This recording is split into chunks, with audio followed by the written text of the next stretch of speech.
Welcome to A Pilgrim's Hearth, a podcast for the mom who needs a short rest in order to feel renewed for the journey. Join me, Kate Wilson, each week as we enjoy something good, true, and beautiful together in the same amount of time that we have to enjoy our coffee while it's still hot. I'm so glad you're here. Welcome back to A Pilgrim's Hearth. This week has been a busy one in our home. It has included one of my daughters attending a violin camp, which has been a delight to her and a puzzle for me each day as I navigate nursing schedules for the baby, potty training for our son, and reading practice for the 7 and 6-year-old. But as we stumble into the small room with the other parents to watch their end-of-the-day recital, I have been reminded again and again that it is worth it. This is good for her, and it's good for the rest of us to sacrifice for just one of us. The room is quiet. Almost quiet anyway, but for my crew, that always brings in a little extra noise. Maybe you can relate to that. You walk into a calm room and feel that you bring the chaos into the moment. But it's okay. I actually think the one most bothered by the chaos that you and I bring with us is probably us. I think there is probably grace in the eyes of other parents that we may not even see. There is joy as they watch our kids and remember back to when theirs needed us in that way. Today, when you feel the chaos, press in a little bit more. Delight in it even, if just for a moment before you have to run and clean up the spill that's causing it. I don't know for sure.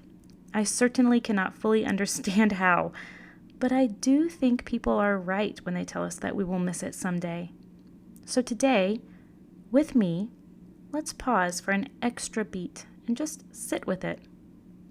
And while we're doing that, I want us to think through the making of music in a violin camp. It's interesting because before taking my daughter to her very first lesson, I had no experience with a violin. I did not know that there are approximately 70 to 90 different parts that make up the rather small instrument. I did not know that holding the bow took any skill at all, much less intentional learning and practice time. I did not know the details that went into the crafting of the instrument itself. I did, however, expect the time it would take to get a note out of it that doesn't sound squeaky. The violin being played in our home still squeaks quite a bit, but it's getting less and less with each day of practice. Anyway, I say all of this to say that it takes a lot of material to make a violin. It took a lot of creativity and imagination to craft the idea of the instrument. And it takes music notes, and the instrument itself, and some patience, and the physical body of a human to make the music. You and I may not be the one actually taking the lessons or playing the sport that we take our children to, but we are the ones who clean the clothes, organize the equipment or sheet of music, or various other items needed for their things. We are creating order out of chaos. We are making the Easy Mac macaroni and cheese. We put the frozen pizzas in the oven to make dinner. We fill the water bottles. We pick out their outfits, or tell them to maybe try again if they're picking out their own and they come downstairs wearing nothing but varying shades of blue, or in my home, varying shades of neon green. My point is, all of us, our children and ourselves, are doing the good work of creating. But all of our creating, every last bit of it, requires materials. We have something that we can use to make things, or to bring order, to make something beautiful or clean or delightful. But not God. When He hovered over the deep, the cosmos, the chaos, there were no materials with which to craft anything at all.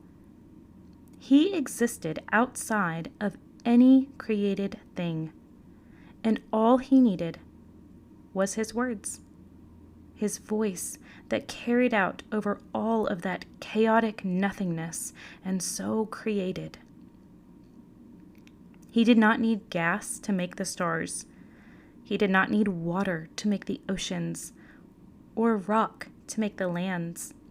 He did not need the color green to make the leaves, or the sound of wind blowing among them to make the breeze. He needed nothing but himself. Listen, today, as you make anything at all, no matter how impressive social media tells you that it isn't, you can rejoice in this God who made all things simply by the power of his word. When he made it all, he already had you in mind, standing there in your kitchen with your headphones in and pausing in the middle of the chaos. He didn't need you to make the chaos clean to make you his own. He did that all on his own too. When I am tired of the chaos around me and it feels too big to tackle the never-ending mound of laundry, there might be some hope for us here. That as I take the created things and use them to create my own order or beauty or even squeaky music on a violin, my actions are singing with the rest of creation that I have a creator that has already done the hard work for me. I hope that brings some rest to your heart today. I hope as we leave this hearth together, we can leave it a little bit lighter, knowing and believing that all of our work can be done in response to his full and complete and imaginative work that he did for his own delight.